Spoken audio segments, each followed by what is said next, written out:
starting at sharp 6. Perfect.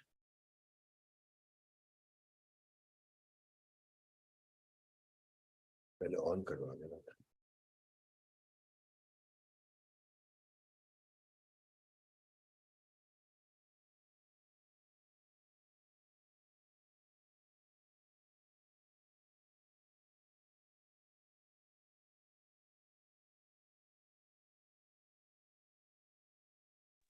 Sir, it's already 6:30. With all your permission, shall we start? Please. Okay, sir. Good evening, everyone present here. I welcome all the participants on today's session. Let's welcome today's speaker with great honor, Dr. Prem Verma, sir. Sir has done MBBS, MD in medicine, DNB in medicine, DNB in nephrology, and DM in nephrology, MNAMS nephrology, FRCP, FSN, FACP, FAMS, chairman at the Department of Nephrology, Primus Hospital. Today, sir is going to discuss on a topic, renal replacement therapy. Let me tell you overview of the topic. Renal replacement therapy is the medical treatment that replaces the function of the kidney in the patient with chronic kidney disease, CKD, or end-stage renal disease. RRT is a life-saving treatment that provides support for patients with kidney failure. The primary goal of RRT is to replace the essential function of the kidney, such as filtering waste product and maintaining electrolyte balance. To know more about this topic, I would like to invite sir and hand over this session to sir. Over to you, sir. Kindly proceed from here. Thank you very much. Thank you very much. I'll just like to share the screen and you see desktop. Yeah, are the slides visible? Yes, sir. I can see the slides. Perfect. Perfect. Thank you very much. Once again, good evening, friends. Today, we are going to talk about renal replacement therapy over the next 25 minutes or so. I'll be starting with the basics, and from basics, we dwell on to what is the latest. We know that God has given us two kidneys, which are located in our back, and each kidney weighs approximately 135 grams. If you look at kidneys, 1 in 200 to 1 in 500 patients is born with single kidney. So single kidney is totally compatible with life, and there is no absolute problem. So if you come across a patient with solitary kidney, just reassure them. Now, each kidney has got 1.2 million nephron, which is the basic unit of kidney, or the basic filter. This is the photograph of a nephron. Let's go on a higher power. Each nephron filters approximately 120 ml of blood of its impurities, and this is called glomerular filtration rate. So in a day, that is 40 minutes, approximately 170 to 180 liters of ultrafiltrate or urine is produced.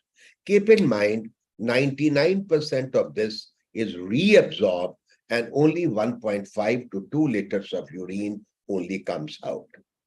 Now, if you look at the functions of kidney, these are the basics. Excretion of waste product, basically the protein breakdown products, urea, creatinine, uric acid, and there are so many hundreds of uremic toxins.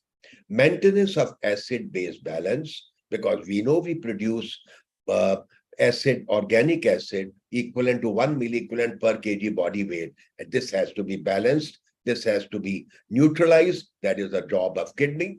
Maintenance of electrolyte and water balance. Fourthly, concentration or dilution of urine. We all know it, that if we don't drink water, the urine becomes concentrated because that urine has to throw the body impurities. And finally is the hormonal function. That is the production of erythropoietin and vitamin D.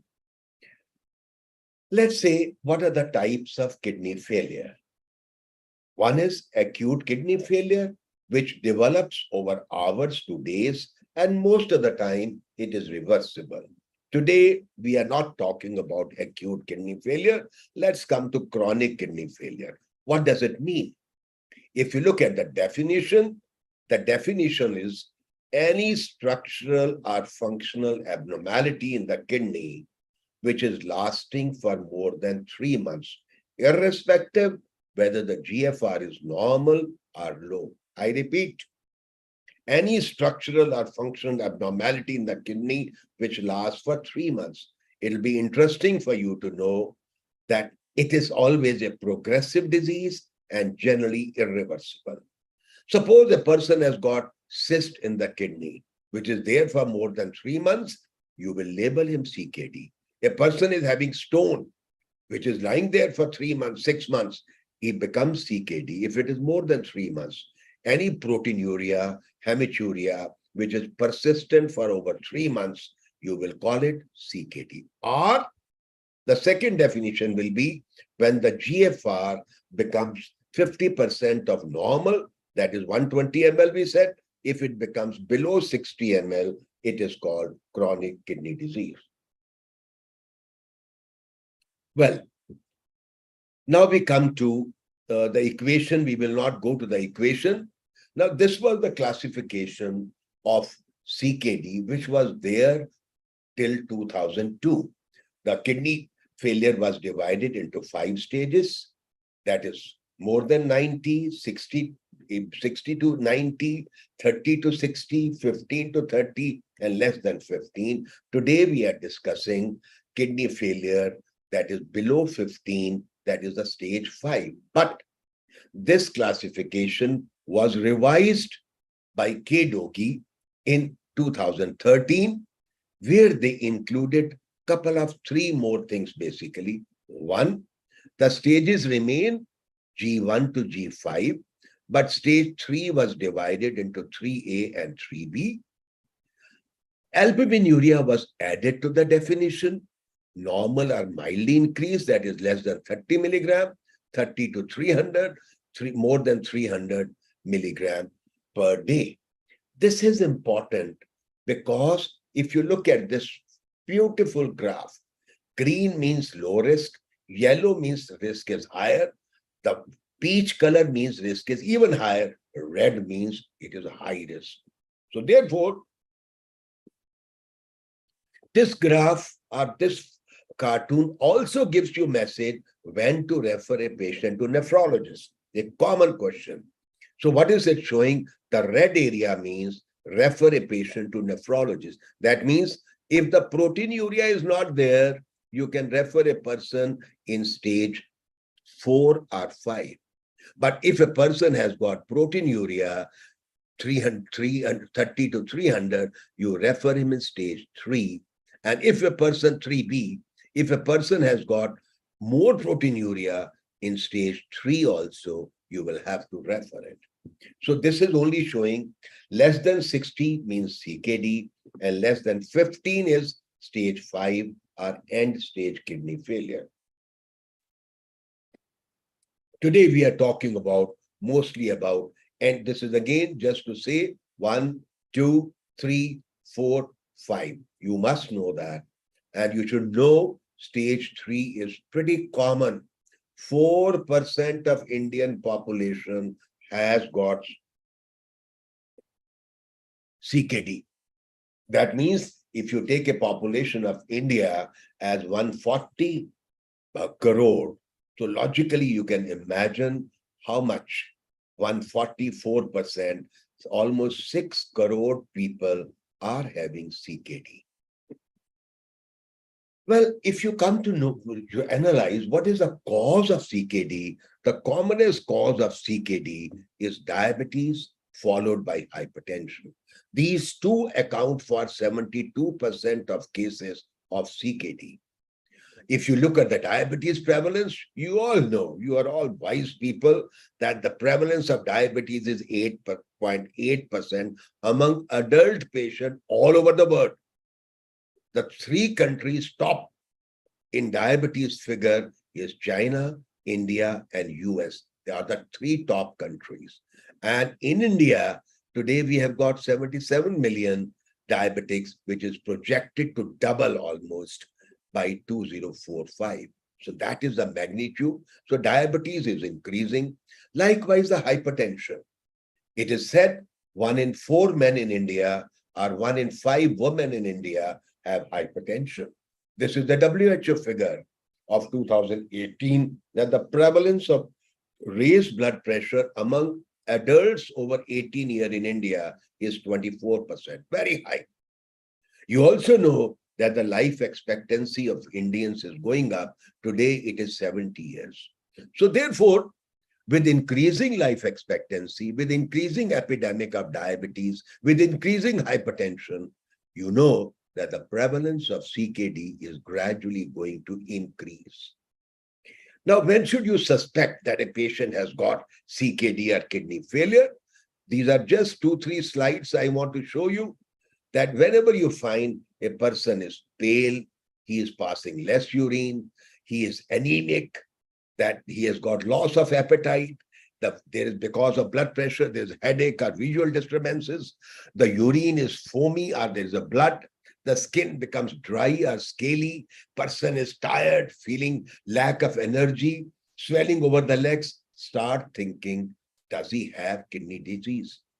This is same thing, vomiting, fatigue, sleep problems, nausea, loss of appetite, and weakness, high blood pressure, they are all pointers to chronic kidney disease. But mind you, these are very vague pointers. Anybody having fatigue, all of us, we know somebody is having fatigue, somebody is feeling weak, somebody has got loss of appetite. That does not mean always that you pick up CKD. High blood pressure is so common, it doesn't mean high blood pressure that a person has got CKD. So these are not very specific complaints. These are all same complaints which I have given you. Now, how will you diagnose that a person has got kidney disease? If a person comes to you, you only have to know is you can check his blood pressure. Do the urine dipstick for proteinuria or hematuria. Check his sugar, is he diabetic, serum creatinine. Just simple test and ultrasound kidneys will confirm it for you. Now, who should be screened? If you ask me, the whole population should be screened for CKD because 10% of the world population has CKD. But that may not, in Japan, the whole population is screened for CKD. In Indian scenario, because of the, whatever we call it, because of the cost involved, though the cost is small, but the magnitude of the issue, high-risk groups. Who are the high-risk group? Where you suspect a person has got CKD, diabetics, hypertensives, age over 50 years, obese people, those with family history of kidney disease, and those with coronary artery disease. They should be screened. Every diabetic has to be screened every year. Every hypertensive, every 2 to 3 years requires a screening for CKD if you really want to pick them up early. Now, if you want to develop CKD, we know, I told you in the beginning, you have to refer him to nephrologist, keep the blood pressure control, less than 130/80. In diabetics, HbA1c less than 7. Keep your body weight under check. Salt intake should be less than 5 grams. Control hyperlipidemia, uric acid, phosphorus, and know about RRT and make timely fistula. As I mentioned to you, the awareness about CKD is very dismal. In India, only 7% of the high-risk group know that they have got CKD. So the awareness about CKD is dismal. Now, it is interesting to say, there's a study from PGI Chandigarh. When do the patient present? 50%, 48% of the patient present when they are already in stage 5. 26% are presenting in stage 4. That means 76% of patients are presenting to the doctor, nephrologist, when they are already in advanced stages. That is the tragedy. What we need to know that we should refer the patient early. That is what I brought out when you should refer a person. Stage 4, 5, yes. But if there is proteinuria, you should refer in stage 3. Well, Now, if a person has developed now end-stage kidney failure, what are the options for him? The options are only three: hemodialysis, peritoneal dialysis, or renal transplantation. Let me come one by one. Father of dialysis, William Koff from Belgium. Now, this he did in 1944, the first successful dialysis. So that is approximately, you can imagine, almost 78 years back. So dialysis is pretty old. This is, you are all aware how it is done. You create a fistula. In the fistula, the blood goes to the machine. It gets filtered. If you look at, this is the filter, what we call, this is also called artificial kidney. This is a filter made up of polysulfone or polyacryl nitride. Previously, it used to be made of cuprofen. So the blood from the patient goes to the filter on the top. It gets filtered. The filtered clean blood comes back to the patient. So this is done 4 hours a day. This is just a dialysis center. Now, what is hemodialysis? It is an in-center procedure. A vascular access is required, preferably a fistula or graft or catheter. You can put it in the internal jugular. 4 hours of dialysis session, 2 to 3 times a week is required. You require trained staff, dialysis nurses, technicians. The average cost of hemodialysis is anything from 1,000 to 5,000 rupees per dialysis. Average, we take it 2,500 per dialysis. In addition, there is a cost of erythropoietin and other drugs. So if it is costing, let's say, 2,000 or 2,500, overall cost of 10 to 12 dialysis. Dialysis required 3 times a week. Even if a person is going 2 times a week, 10 dialysis in a month, that means 25 to 30,000 rupees per month is the expenditure. The second form of dialysis is peritoneal dialysis. You can see here, there is a catheter which is placed in the peritoneal cavity. So first a patient comes, you just implant a catheter in them and wait for 10, 14 days when the catheter gets fixed to the skin. And after that, every time you put 2 liters of dialysis fluid in. The fluid remains in abdominal cavity for 6 hours, 4 to 6 hours. And after 6 hours, you take it out through the exit tube. It is the same thing.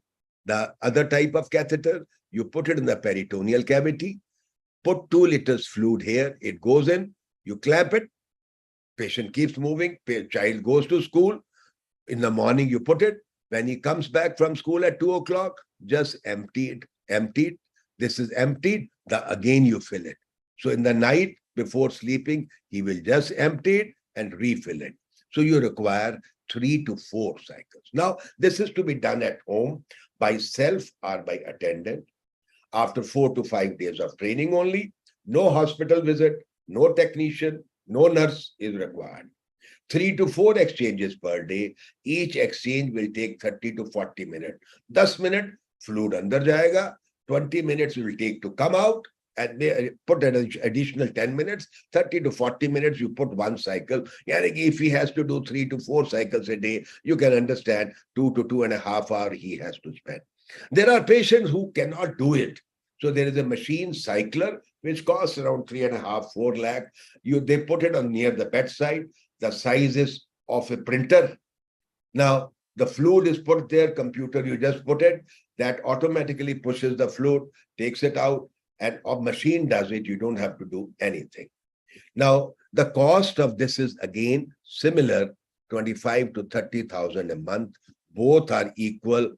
In some countries, PD is cheaper. In India, PD is little more expensive than hemodialysis. The question you will logically ask, sir, which is better? I should give the patient choice of hemo or peritoneal dialysis. Now, this is a US trial, large group of patients, 98,875 patients. 2018, they show that there is a survival advantage with peritoneal dialysis. After 10 years, after 5 years, 52% patients on PD were alive, on hemo, 42% were alive. So this is another study which was done, comparison of patient survival. Again, they were the patient who were eligible for both modalities, 1500 put on one, 400 on PD. So basically, that what you are saying, it is a time to end the debate. It's a tie. Both modalities are equally good. Both are equally efficient. Both have got good survival. So therefore, choice is yours. If you find child is a child, it's a person who has to go to work, possibly peritoneal dialysis is better. Now look at the countries in the world. What are they doing? In Mexico, USA, Canada, even India, we are, PD is a favored one. There are some countries, Thailand and Hong Kong, where government only allows PD. Unless the PD is not possible, then they can reimburse the hemo. But Thailand, Hong Kong, it is only PD. Whereas there are some countries like Australia, New Zealand, and Finland, where home dialysis, that is a dialysis which is being encouraged now, that keep a machine at home, nurse comes or a technician comes, he attaches to the machine, gives you dialysis, goes back home. So you are taking in-home dialysis. The outcome is best with home dialysis. So PD, if you look at the global scenario, half of dialysis in the world is performed today in US and Japan put together. More than 2/3 of the patient at the time of initiation of dialysis are suitable for both HD and PD, but only 11% of the world population, dialysis population, is receiving peritoneal dialysis. And so therefore, in India also, a very small minority, let me show you a figure, only 5 to 6% patients are on PD. Somehow, this modality is not being given due importance. In India, we have got 2 to 2.5 lakh new patients of dialysis every year. So this is 2018. Today, over 2 lakh patients are receiving dialysis. And unfortunately, most of them have to fend for themselves, or they get state funding, ESI, CGHS, or they are on charity. It is unfortunate because the cost is significant. Keep in mind, what about the transplantation? We'll spend 5 minutes on transplantation, then I'll stop. If you look at 5-year survival on dialysis is less than 50%, and on transplantation, it is cadaveric 60%, live-related 80%. Keep in mind how the transplant is done. In the right iliac fossa, generally you give incision. One kidney from donor is taken. This kidney is placed in the right iliac fossa here. So that means person has got 3 kidneys. Keep in mind, kidneys are never removed for transplantation. Only donor kidneys additionally placed. If a person receives second transplant, he will have 1 more kidney. There'll be 4 kidneys. We have got patients who have received 3 transplants. They are having 5 kidneys. Well, this first successful kidney transplant was done in 1954 at Boston Brigham and Women's Hospital. And this was done between 2 brothers. The Ronald donated to Richard, his twin brother. At that time, there were no drugs available. Because they were totally matched twin brothers, the kidney functioned without any drugs for 8 years. So therefore, the surgeon who got a Nobel Prize, Joseph Murray, in 1990. You can know 50, but when did he operate? 54. And after 46 years, 36 years, he got the Nobel Prize. Now, what is the timing for transplantation? This is I'm showing in Japan, preemptive transplant. That means before dialysis is started is the best time to do transplant. And in Japan today, almost 25% of the transplant are done before patients go on dialysis. Because you look at the survival, this is preemptive transplant. This is after 2 years he has received dialysis, the survival suffers. So earlier the transplant is done, better it is. Anybody can donate. It's only the kidney function should be more than 70%, and there should be no active infection or cancer. Likewise, who can receive? Anyone. except there should not be any active infection or malignancy. And the person should be stable cardiovascular. Benefits of transplantation are huge.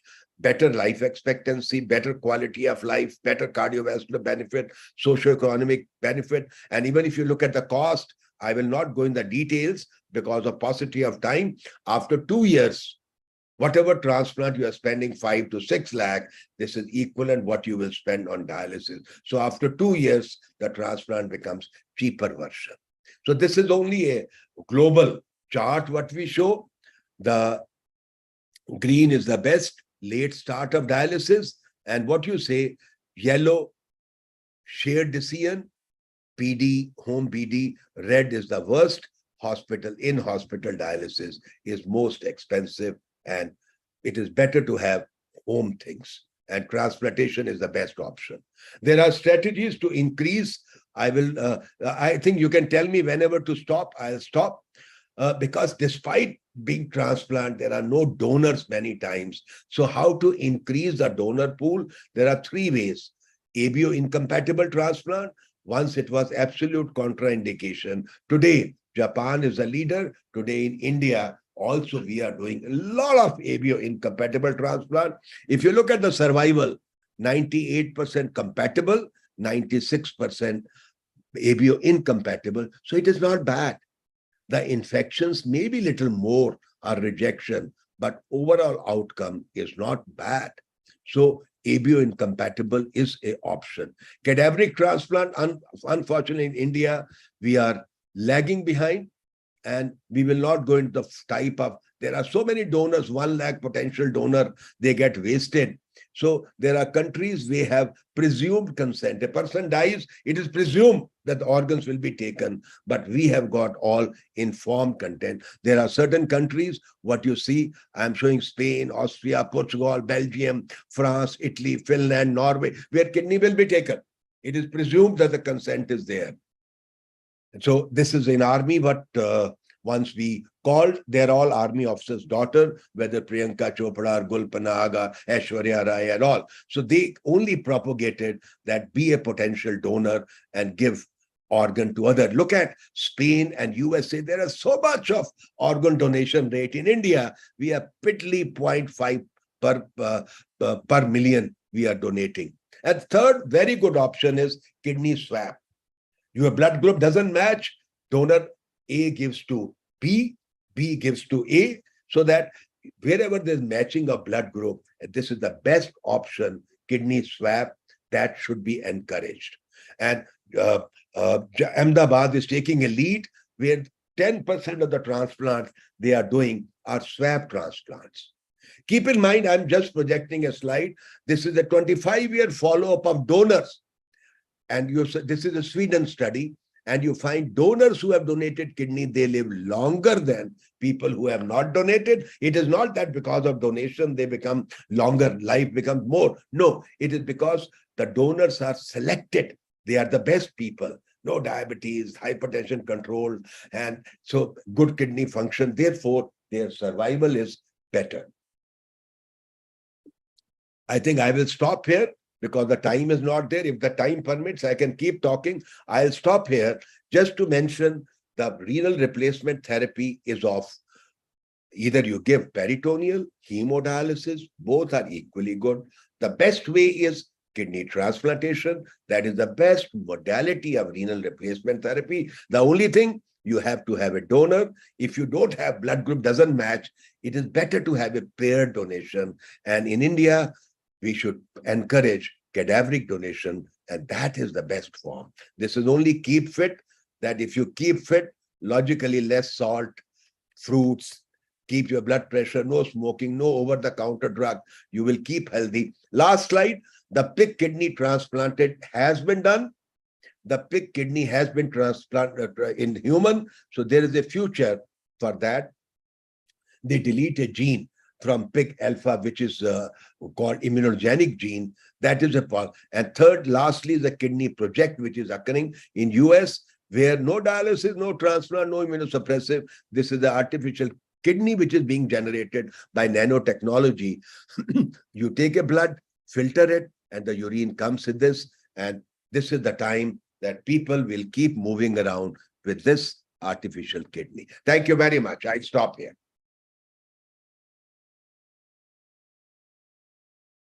Thank you so much, sir, for sharing your valuable knowledge and precious time with us, sir. Sir, we have received some question from the participant end. If you Please, allow, can I please. take this question? Oh, anything. Yeah, the first question is, what is the role of CRRT in the management of heart failure? CRRT is a very good modality, continuous renal replacement therapy.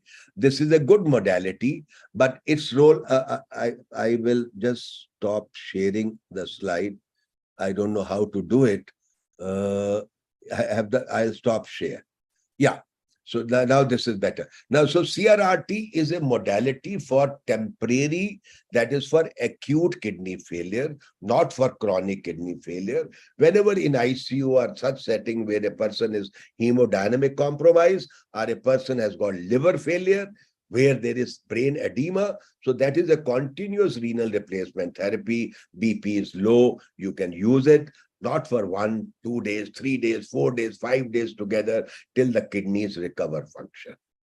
So this is a support for, by and large, mostly for acute kidney failure. Okay, thank you so much, sir, for answering this question, sir. We can see there are a few more questions from the Please. participant end. We will be taking second question, sir. The question is there survival advantage of critical oncohematological patient with the completion of slow hemodialysis? This is a very good question you are asking. SLED is a form of dialysis, which is, and we are encouraging, and it is good. Slow dialysis means normally when we take blood of a patient, it is at a speed of 300 ml per minute, and dialysate is 500 ml per minute. Here, it is reduced to half. So dialysis is slow. This slow dialysis causes less hemodynamic compromise. So therefore, otherwise, if you start dialysis in an ICU patient, septic patient, low BP, on inotrope, blood pressure suddenly crashes. So if you are giving slow dialysis, this is equally effective as other one because the timing becomes more, the blood flow and the ultrafiltration rate becomes less. This is a good modality, and it is almost, many people don't prefer CRRT, which is very expensive. They prefer SLED. We are using as a routine in ICU. ICU, we don't give normal dialysis, we give SLED only. Okay, thank you so much, sir, for answering it really well, sir. And moving forward, I hope that the participant who has asked this question has received his answer. Moving forward, there is another question from Dr. Bhattacharya, and he's asking, which modality would you choose for septic shock patient with AKI whom needs renal replacement therapy and it is on vasopressor support? Difficult question. This is again AKI, acute kidney injury. A person is septic and a person is having on inotropic drugs. So these are the patient who will go for CRRT or SLED. Keep in mind, SLED and all is not practiced in US or some other countries. They are fond of CRRT. But in Indian scenario or other scenarios, CRRT is a pretty expensive proposition. Each day of CRRT costs anything from 60,000 to 1 lakh a day. So SLED is a poor alternative, which is costing just 3, 4, 5,000 a day, like dialysis. So therefore, if a person is really, a two indication I say, if hemodynamically patient is very bad, and if there is a brain edema, whether hepatic cause, whatever. Suppose there is a cerebrovascular accident, a person has got head injury, there's the brain edema. So those are brain edema and hypodynamic compromise. They are the candidates ideal for CRRT.